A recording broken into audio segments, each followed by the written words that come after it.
Hola, bon dia. Soc Joan Guàrdia.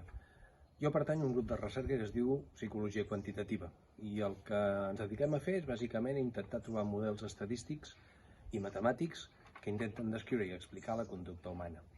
Fonamentalment ens centrem en l'estudi de la senyal cerebral, és a dir, el nostre cervell emet determinats tipus de senyals i diferents tipus de senyals i nosaltres ens dediquem a intentar esbrinar a partir d'aquests senyals i trobar models que ens permetin explicar com funciona.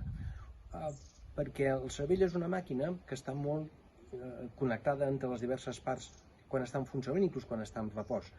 I aquestes xarxes complexes de relacions i de sincronia doncs són les que intentem modelitzar matemàticament. Us posaré un exemple molt senzill. Quan vosaltres sentiu una música alegre, divertida, el que feu bàsicament és tenir records de situacions alegres, divertides, inclús ballar.